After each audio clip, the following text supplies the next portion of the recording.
पिछली बार आपकी ज्ञान दीक्षा की कक्षा चली थी, उसमें हमने बात की थी आज पढ़ाई का मतलब सिर्फ नौकरी पाना रहा। शिक्षा और विद्या की बात की थी ना हम लोगों ने। शिक्षा जीवन में सफल होने, संसार में सफल होने की, और विद्या क्या है? जीवन में सफल, जीवन को जानना, जीवन को समझ। शिक्षा और विद्या का फर्क, आज शिक्षक और शिक्षार्थी दिखते हैं, विद्यार्थी और विद्वान नहीं दिखते। यही बातें हुई थी ना, पर हम लोगों ने काफी बातें की थी। आज सच कहिए तो जो शिक्षण प्रक्रिया आज जो चल रही है, एक ही लाइन में कहिए तो इंसान को अच्छे बनाने की विधि है क्या? इंसान अच्छा कैसे बने, अनगढ़ से सुगढ़ कैसे बने, इसके लिए शिक्षा की जरूरत है।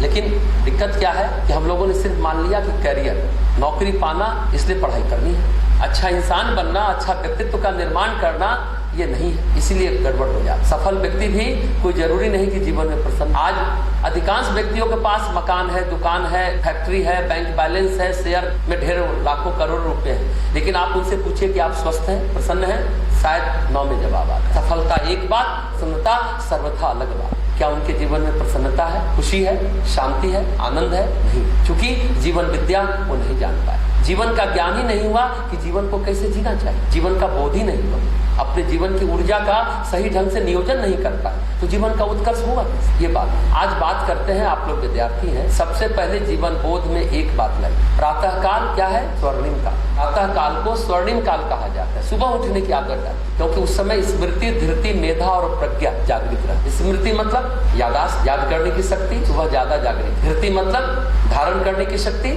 आप जो भी चीज है ग्रहण कर पाएंगे सही तरीके से। आपका धृति मतलब आधार मजबूत हो, ताकि उस पर जो भी चीज लैंड करेगा वो आपका सुदृढ़ है। स्मृति, धृति, मेधा। मेधा मतलब प्रतिभा का नया आयाम विकसित होगा अगर आप सुबह जगते हैं, प्रतिभा के नए डायमेंशन खुलते चले जाएंगे। और चौथा हमने कहा प्रज्ञा। स्मृति, धृति, मेधा और प्रज्ञा जागृत होगी। प्रज्ञा मतलब अंतःस्फूर्णा, आंतरिक ऊर्जा का जागरण। आपको लगेगा कि नहीं ये काम नहीं, ये काम करे, ऐसे नहीं ऐसे करे, ये जागरण होगा आपके सिर्फ सुबह जगने से। क्यों? क्या होता है सुबह में? प्राण ऊर्जा का प्रवाह वातावरण में ज्यादा होता है। शास्त्रों में कहा गया है कितने पहर होते? 8 पहर होते हैं। एक पहर 3 घंटे का, एक आयाम, अष्टयाम करते हैं, यानी 8 याम, 8 पहर भगवान आपका स्मरण करेंगे, इसलिए अष्टयाम बोलते हैं। उसको अपभ्रंश भाषा हो जाता है अष्टयाम, लेकिन है अष्टयाम। 8 याम आपको याद कर, आपका सुमिरन करेंगे तो 8 पहर है।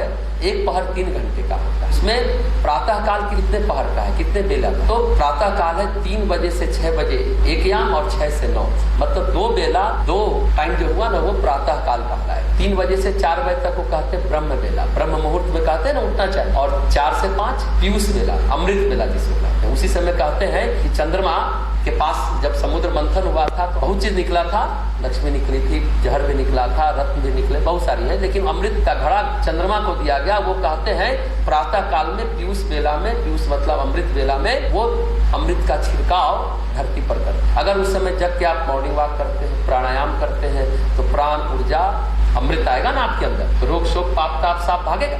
4 से 5 कौन हो गया? पीयूष बेला, अमृत बेला। 5 से 6 प्रत्युष बेला। प्रत्युषा काल मतलब उषा के आने से पहले, प्रत्युषा काल, प्रत्युष बेला। उसके बाद है उषा बेला, मतलब लालिमा आ गई, सूर्योदय होने वाला है, पूरब दिशा में लालिमा आ गई, वो हो गया उषा बेला। उसके बाद सूर्योदय बेला 9 बजे सुबह तक। इस समय वातावरण में प्राण ऊर्जा का प्रवाह ज्यादा हो। इस समय आप पढ़ाई करते हैं ना तो ज्यादा जल्दी याद होगा, भूलेंगे नहीं, गुस्सा घटेगा, पॉजिटिविटी बढ़ेगी, नेगेटिविटी जाएगी, यानी पुण्य बल बढ़ेगा, पाप बल जाएगा। कहते हैं ना, भरत को कहा गया तुम्हारे चलते भगवान राम को वनवास मिला, तो बड़े क्रोधित हुए। गोस्वामी जी रामचरितमानस में लिखते हैं कि अगर ये साबित हो जाए मेरे कारण भैया को वनवास हुआ, भरत कह रहे हैं, तो दुनिया का समस्त पाप मेरे को लगे, यहाँ तक कि सुबह न जगने वाला पाप भी मेरे को लगे, ये भरत का है। अगर ये साबित हो जाए कि मेरे कारण भैया वनवास, मतलब गोस्वामी जी कहना चाहते हैं कि सुबह जो नहीं जगता है वो क्या होता है? पाप का भागीदार होता है। आप लोग बोलते हैं नहीं,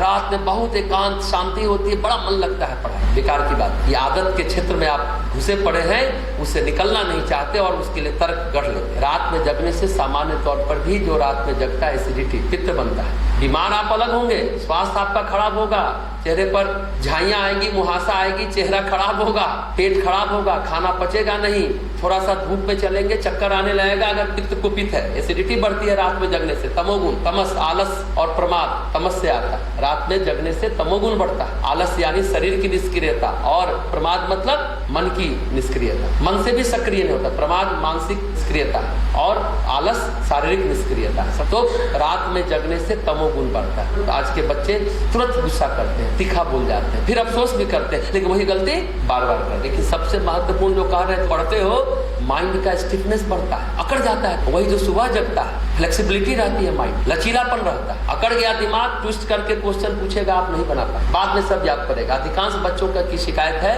परीक्षा में भूल जाते हैं, बाद में याद पड़ता है, इसलिए कि आपका माइंड स्टिफनेस पड़ा हुआ, अकड़ गया। और सुबह आप जगते हैं ना, फ्लेक्सिबिलिटी है, लचीलापन है, आप बना भी लेंगे। दुख में, कष्ट में, कठिनाई में भी, परेशानी में भी आप अपना संतुलन नहीं खोएंगे जो सुबह जगता है। रात में जगने वाला व्यक्ति सफल भी होता है तो सफलता को भी नहीं पचा पाता, असफलता तो नहीं पचा पाता है। पिताजी मोटरसाइकिल नहीं दिए, बढ़िया वाला स्मार्टफोन नहीं दिए, तुरंत घर छोड़ के भाग गए, मुंह फुला लिए, 5 दिन खाना नहीं खाए, परीक्षा में किसी कारण बस रिजल्ट खराब हो गया, लटक गए, मर गए, डिप्रेशन में चले गए। अधिकांश जो बच्चे ऐसा करते हैं, रात में जगने का ये कुपरिणाम है। रात में मत जगिए, सफलता को भी पचा पाइएगा, असफलता को भी पचा पाइए। इसलिए सुबह जगने की आदत डालिए। स्मृति, धृति, मेधा और प्रज्ञा जागृत होती है। प्रातः काल इसलिए क्या कहा जाता है, स्वर्णिम काल। जब सुबह जगते ही क्या करना चाहिए, स्वर देखिए, कौन स्वर चल रहा है, बायां या दाहिना। अभी कौन सा चल रहा है, किसी का बायां से ज्यादा श्वास खींच रहे हैं, किसी का दाहिना से। बायां है ये कफ, ये है पित्त, ये है बायां साइड ठंडा, दाहिना साइड गर्म। बायां साइड चंद्र स्वर है, दाहिना साइड सूर्य स्वर है। चंद्रमा और सूर्य, सुबह जगने से चंद्र स्वर और सूर्य स्वर एक साथ चलता है, समान होता है। लेकिन जगते ही जो स्वर चले, मान लीजिए बायां चल रहा है, सांस खींचे, बायां से नाक से ज्यादा आप छिद्र से श्वास खींचे तो दाहिना पैर जमीन पर है। जो चुंबकीय तरंग है ना, रेजोनेंस मिल जाएगा, साइंटिफिक बात है। दाहिना चल रहा है तो बायां रखिए, बायां खुला है नाक मतलब आपके अंदर उष्णता है, गर्मी। दाहिना खुला है मतलब ठंडा है, कफ है आपके। जैसे ही आप रखेंगे अवशोषित कर लेगा, ऐसे ही आप स्वस्थ होने रहेंगे। सबका विज्ञान है, कौन सा स्वर रखिए, धरती माता को प्रणाम कर लीजिए अगर मन करे तो, लेकिन स्वर विज्ञान को समझिए। उसके बाद उषा पान कहा जाए। उषा मतलब बता दिए, सुबह में क्या पीना है, जल पी, चाय नहीं पीना है, कुछ नहीं। पंजे पर बैठकर आप 1 लीटर गुनगुना पानी पीजिए। 12 साल से ऊपर के जितने लोग, 9 साल से 12 साल के बच्चे 2 गिलास मतलब आधा लीटर पानी धीरे धीरे पीजिए, अभ्यास से गुनगुना पानी। तो बॉडी का पिछले 24 घंटे का एक्स्ट्रा कैलोरी, टॉक्सिन, विकार, चर्बी, कोलेस्ट्रॉल निकल जाता है। गुनगुना, बहुत गर्म मत, जो भी पार्टिकल मॉलिक्यूल है वो आपका अपने आप कोने कोने से वो निकाल के बाहर कर देगा। और जब तक पेशाब ना हो जाए तब तक कुछ मत खाइए, नहीं तो सफाई अभियान नहीं हुआ। अगर कुछ खा लिए पेशाब तो होगा, शरीर की सफाई नहीं, ध्यान रखिए। और पंजे पर बैठ के पानी पीजिए, फिर ब्रश कीजिए, फिर शौचालय जाइए, तब तक प्रेशर आ जाएगा। जिसको कब्ज की शिकायत है, सभी रोगों का जड़ कौन है, माँ कौन है, पेट, मदर ऑफ डिजीज। पेट साफ है तो दिमाग साफ है, तो एकाग्रता होगी, तो पढ़ाई में मन लगेगा, तो याद जल्दी होगा, तो भूलेंगे नहीं, तो परीक्षा में छूटेगा नहीं, तो इंटरव्यू में आप जवाब दे पाएंगे। यानी दबाव में बिखरेंगे नहीं, इमोशनली स्ट्रांग हो जाएंगे।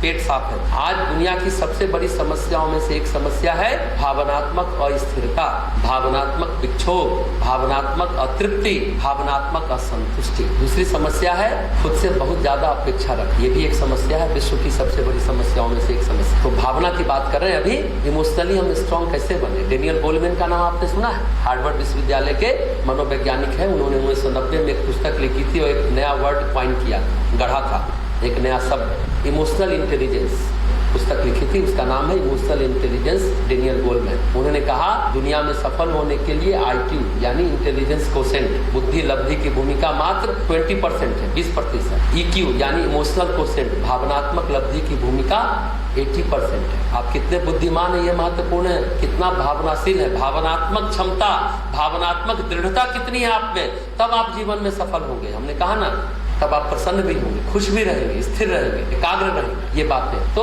IQ तो आप बढ़ाइए, साथ साथ EQ बढ़ाइए। उसके बाद हेनरी एल्डर आए, हार्वर्ड विश्वविद्यालय के हैं वो भी। उन्होंने कहा IQ और EQ का ठीक ठीक योग होगा तो CQ पैदा होगा, क्रिएटिव कोसेंट, सृजनात्मक लब्धि आएगी। और चौथा दाना जौहर, उसके पति यान मार्सन जो कैम्ब्रिज विश्वविद्यालय में शायद है, उन्होंने पुस्तक लिखी दास कैपिटल, जो इनका है ना, कार्ल मार्क्स था। उसी के तर्ज पर उन्होंने लिखा स्पिरिचुअल कैपिटल। उन्होंने कहा IQ के बाद EQ, EQ के बाद CQ, चौथा चरण है SQ, स्पिरिचुअल कोशेंट, यानी आध्यात्मिक लब्धि।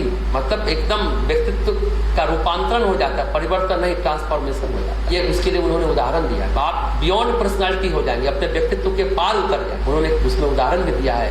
टाइटैनिक फिल्म का नाम आपने सुना है? जहाज था जो डूब गया था। कहा जाता है कि 100 साल पहले लिखा जा चुका है उपन्यास टाइटैनिक। कोई बता सकता है उसके लेखक कौन थे? H.G. वेल्स। उसके 100 साल बाद वो जहाज डूबा है, वो बहु जो उपन्यास में कहानी में लिखा गया। मतलब उनका कहना है कि ऐसे जो बियॉन्ड पर्सनालिटी हो जाते हैं, जिनके व्यक्तित्व का रूपांतरण हो जाता है, उन्हें विराट की झलकियां मिलने लगती, उनकी प्रज्ञा जागृत होती है, अंतःस्फुरणा जागृत होती है, उनको पता चल जाता है कि क्या होने वाला है। IQ से EQ, EQ से CQ, CQ से SQ। इमोशनली आप पहले स्ट्रॉन्ग होइए। आप तो IQ से EQ तक अभी रहिए, उसके बाद आपके अंदर इनोवेटिव आपको पाएंगे, नवाचार करेंगे, सृजनात्मक क्रिएटिविटी आपके अंदर आएगी। लेकिन इमोशनली आप स्ट्रॉन्ग बनिए। हम नहीं, हम तो बड़े भावुक हैं। अरे भावुक व्यक्ति दुखी रहता है और दुखी रखता है, अपने ही ऑर्बिट में चक्कर काटता रहता है। भावुकता नेगेटिव इमोशन है, परवर्टेड एनर्जी है, प्रदूषित ऊर्जा है। भावुकता भाव, महाभाव, फिर प्रेम जन्म लेता है। भाव मतलब प्योर इमोशन, भावुकता परवर्टेड इमोशन, नेगेटिव इमोशन। भावुकता और भाव का फर्क समझिएगा। हम बड़े भावुक हैं। परम पूज्य गुरुदेव कहते हैं सिर्फ दिल से भी मत सोचो और सिर्फ दिमाग से भी मत सोचो। दिमाग से सोचने वाले क्या करते हैं? कहाँ जा रहे हो मंदिर, क्या लाभ होता है? लाभ हानि, जोड़ घटाव, गुना भाग, कहाँ लाभ मिलेगा? बुद्धि यही करती है ना, कहाँ लाभ हानि, यही